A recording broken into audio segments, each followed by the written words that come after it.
नमस्कार दोस्तों, आप सबका स्वागत है हमारे YouTube चैनल SBCL अंडाल में।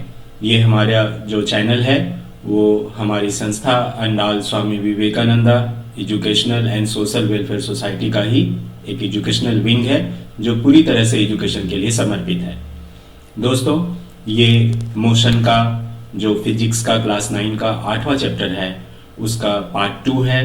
तो आइए हम लोग इसमें एक नया कॉन्सेप्ट कि गति को किस प्रकार वर्णन किया जाता है, कि कोई भी जो वस्तु है वो मोशन में है या नहीं है, उसको हम कैसे जो है एक्सप्रेस करते हैं, उसका कैसे हम लोग जो है वर्णन करते हैं, वो हम लोग सीखेंगे।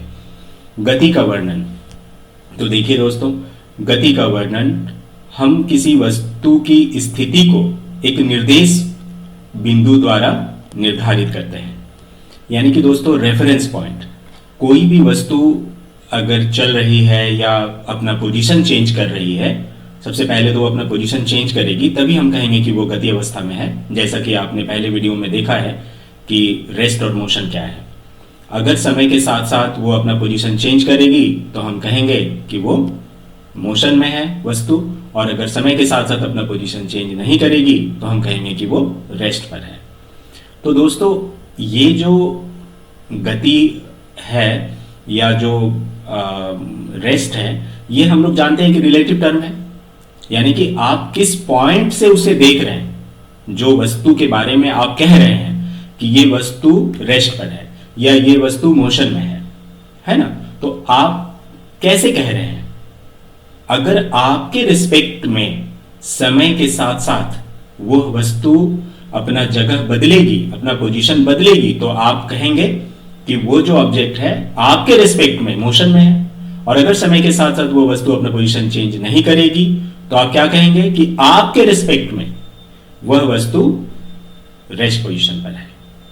ठीक है दोस्तों, यानी कि एक पॉइंट होना बहुत जरूरी है जहां से आप, जिस जगह से आप कह रहे हैं कि वह वस्तु चेंज हो रही है, वह वस्तु अपना पोजीशन चेंज कर रही है या नहीं कर रही है, आपको एक पॉइंट से रख के कहना होगा।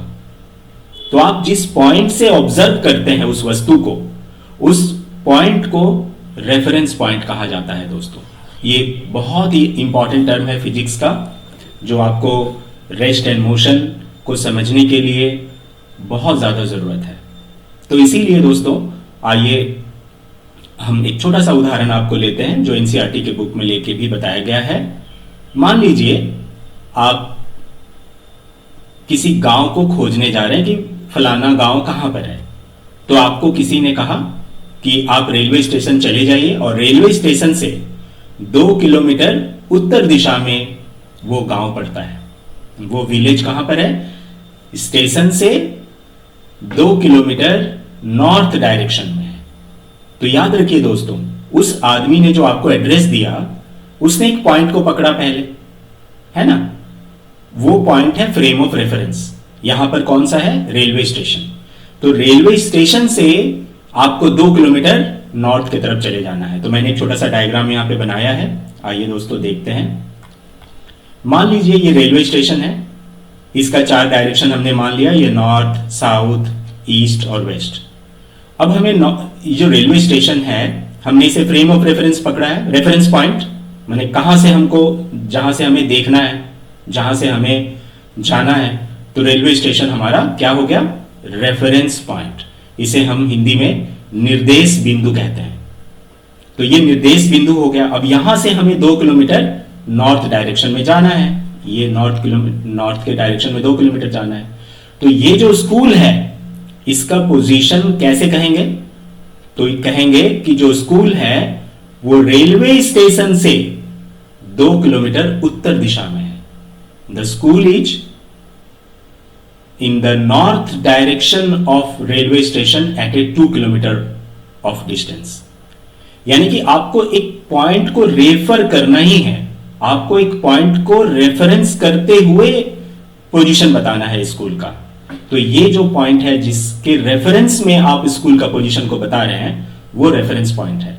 और आप बिल्कुल प्रैक्टिकली समझिएगा फिजिक्स को। तो ये जो रेफरेंस पॉइंट है, आपने किसी दूसरे आदमी से एड्रेस अगर पूछा होता, मान लीजिए तो वो व्यक्ति जरूरी नहीं है कि वो रेलवे स्टेशन का रेफरेंस दे के आपको बताता कि आपका वो जो गांव है वो रेलवे स्टेशन से 2 किलोमीटर दूर है। हो सकता है कि वो किसी दूसरे पॉइंट को रेफरेंस पॉइंट मानता और कहता कि स्कूल, आपका जो गांव है, जो स्कूल है सॉरी, वो वहां पर पड़ता है। ठीक है, तो मान लीजिए वो एक मंदिर है, एक टेम्पल है, उसका पॉइंट ऑफ रेफरेंस लेके आपको कह रहा है कि आप जाइएगा यहां से सीधा, वहां पर एक मंदिर मिलेगा, हनुमान जी का मंदिर है, वहां से साउथ में 1 किलोमीटर जाने पे वो स्कूल है। तो यानी कि उस आदमी ने उस मंदिर को रेफरेंस पॉइंट पकड़ा। तो दोस्तों, सुविधा के अनुसार, अपने कन्वीनियंस के अनुसार हम लोग रेफरेंस पॉइंट चूज कर सकते हैं। तो ये पूरी तरह से हमें आजादी दी गई है फिजिक्स में कि आप रेफरेंस पॉइंट का चुनाव अपने सुविधा के अनुसार कर सकते हैं। तो यानी कि रेफरेंस पॉइंट कोई एक फिक्स्ड पॉइंट नहीं है दोस्तों, सब अपने अपने सुविधा के अनुसार रेफरेंस पॉइंट चुनते हैं और उसी के अनुसार आप किसी वस्तु का पोजीशन को बताते हैं कि वो कितना दूर गया, कितना रेस्ट पे है या मोशन पे है, जो भी है। तो आइए हम लोग देखते हैं कि जो मोशन है, सबसे पहले आपको मैं बता दूं कि जो मोशन है वो सबसे जो सिंपल मोशन होता है वो स्ट्रेट लाइन में मोशन होता है। यानी कि जो मोशन एक स्ट्रेट लाइन में चल रहा हो, सीधी रेखा में, जो सरल रेखा में जो मोशन होता है वो मोशन सबसे इजी मोशन है और उसी के बारे में हम लोग इस चैप्टर में पढ़ने वाले हैं। थोड़ा बहुत जब चैप्टर का एंड आएगा उस समय हम लोग थोड़ा सा सर्कुलर मोशन के बारे में भी थोड़ा जानेंगे, लेकिन ज्यादातर हमारा जो कॉन्सेप्ट होगा वो सरल रेखीय गति के ऊपर होगा, यानी कि motion in a straight line, in a straight line, यानी स्ट्रेट लाइन में जो मोशन है उसके बारे में हमें जानना होगा। तो आपने क्या देखा दोस्तों, कोई भी वस्तु को हमें अगर उसका पोजीशन बताना है कि फलाना पॉइंट कहां पर है, तो आप कैसे बताएंगे? आपको एक रेफरेंस पॉइंट चुनना पड़ता है, आपको एक रेफरेंस पॉइंट को फिक्स्ड करना पड़ता है पहले कि ठीक है यहां से इतना दूरी पर है वो, मंदिर से 1 किलोमीटर साउथ, या फिर आपने जो देखा रेलवे स्टेशन से 2 किलोमीटर नॉर्थ की तरफ। तो ये जो रेलवे स्टेशन है या उस आदमी ने जो मंदिर को रेफरेंस पॉइंट बनाया, तो रेफरेंस पॉइंट आपको बनाना पड़ता है। उसी तरह सरल रेखा में जब मोशन करते हैं, जब स्ट्रेट लाइन में कोई मोशन होता है तो एक रेफरेंस पॉइंट बनाना पड़ता है और वो हम लोग जनरली एक्स एक्सिस को चुनते हैं। तो दोस्तों ये ग्राफ है, आप सभी जानते होंगे, ये वाई एक्सिस है और ये एक्स एक्सिस है। तो होता क्या है दोस्तों, अगर आप थोड़ा सा डीप अगर जाएंगे तो आपको पता चलेगा कि ग्राफ में किसी भी पॉइंट का, मान लेते हैं ये पॉइंट है, तो इसका जो स्थानांक है, जो कोऑर्डिनेट है, वो हमेशा 2 होता है, एक एक्स कोऑर्डिनेट और एक वाई कोऑर्डिनेट। एक्स कोऑर्डिनेट को एब्सिसा और वाई कोऑर्डिनेट को ऑर्डिनेट भी बोलते हैं। तो यहां पर मान लीजिए ये जो गया होगा ये पॉइंट, तो मान लीजिए ये 5 है और इसके बाद ऊपर उठा होगा ये मान लीजिए 4 है, यानी ये जो पॉइंट है इसका स्थानांक कितना हुआ, इसका कोऑर्डिनेट 5,4 हुआ। तो दोस्तों एक ग्राफ में किसी भी पॉइंट का, यहां किसी भी पॉइंट का जो स्थानांक होता है, जो उसका कोऑर्डिनेट होता है, वो ऑलवेज 2 होता है, एक एक्स कोऑर्डिनेट और एक वाई कोऑर्डिनेट। लेकिन अगर आप एक्स एक्सिस पे किसी पॉइंट को चुनते हैं, मान लीजिए यहां पर आपने एक पॉइंट को चुना है, तो दोस्तों इसमें जो वाई कोऑर्डिनेट है वो तो 0 होता है, क्योंकि मान लीजिए यहां पर इसका कोऑर्डिनेट है 6,0। तो ये देखिए ये x का वैल्यू होता है और ये y का, तो इसका y कोऑर्डिनेट आप देख सकते हैं वो 0 है। मैं इसे हाईलाइट करता हूं ताकि आप लोगों का ध्यान इस पे जाए। आप देख सकते हैं कि जो इसका y कोऑर्डिनेट है वो 0 है, यानी कि x एक्सिस के ऊपर अगर आप ये x एक्सिस लेते हैं तो इस x एक्सिस के ऊपर चाहे राइट साइड में जाएं या लेफ्ट साइड में जाएं, दोनों ही तरफ y कोऑर्डिनेट का मान 0 होता है। ठीक है, यानी कि आप अगर x एक्सिस पे इस डायरेक्शन में चले या x एक्सिस में इस डायरेक्शन में चले, इसका केवल x कोऑर्डिनेट ही चेंज होता है ना। यहां पे 6 है, आप यहां पे आ जाएंगे तो मान लीजिए 10 हो जाएगा, 10,0। आप अगर यहां पे आ जाएंगे तो मान लीजिए ये -6,0 है। अगर आप यहां पे आ जाएंगे तो -10,0 है। तो आप ये गौर करिए दोस्तों कि इसका जो y कोऑर्डिनेट है, मैं एक बार फिर से हाईलाइट कर रहा हूं ताकि आपको समझ में आए। इसका जो y कोऑर्डिनेट है, आप देख सकते हैं y कोऑर्डिनेट 0 है। यानी कि x अक्ष में अगर कोई वस्तु मूव कर रहा है जो केवल x अक्ष के ऊपर ही चल रहा है, चाहे वो राइट साइड जाए या लेफ्ट साइड जाए, तो उसका केवल x कोऑर्डिनेट ही चेंज होता है, y कोऑर्डिनेट चेंज नहीं होता। तो दरअसल आप ये कह सकते हैं ना दोस्तों कि जो x एक्सिस में जो मोशन हो रहा है वो कैसा मोशन है, वो एक स्ट्रेट लाइन मोशन है, एक सरल रेखीय गति का उदाहरण है। क्योंकि देखिए आप एक स्ट्रेट लाइन में चलते हैं, मान लीजिए आप यहां से चल रहे हैं तो एक स्ट्रेट लाइन में आप चल रहे हैं। तो दोस्तों ये ज्यादातर स्टूडेंट्स को समझ में नहीं आता है कि एक्स एक्सिस पे जो भी वस्तु चलेगी दरअसल वो एक सरल रेखा में, एक सीधी रेखा में चलने का एक सबसे अच्छा उदाहरण है। तो इसीलिए दोस्तों हम लोग जब डिस्प्लेसमेंट निकालेंगे तो डिस्प्लेसमेंट में हम लोग लिखेंगे x final minus x initial, यानी कि उसको हम x2 माइनस x1 भी लिख सकते हैं। तो दरअसल डिस्प्लेसमेंट क्या होता है? डिस्प्लेसमेंट होता है उसका अंतिम बिंदु और उसका जो प्रारंभिक बिंदु है उसके बीच का डिफरेंस, इसी को हम विस्थापन कहते हैं, डिस्प्लेसमेंट कहते हैं। तो इसका हमें जरूरत पड़ेगा, इसीलिए आपको मैंने बताया। तो आइए दोस्तों सरल रेखा में होने वाली गति के बारे में हम लोग इसमें जो दिया गया है इसके आधार पर समझते हैं। मान लीजिए ये ओरिजिन है आपका, ग्राफ के हिसाब से जैसे यहाँ पर ओरिजिन है वहां भी ओरिजिन है। ओरिजिन का मतलब दोस्तों मूल बिंदु, मूल बिंदु का मतलब दोस्तों क्या हुआ?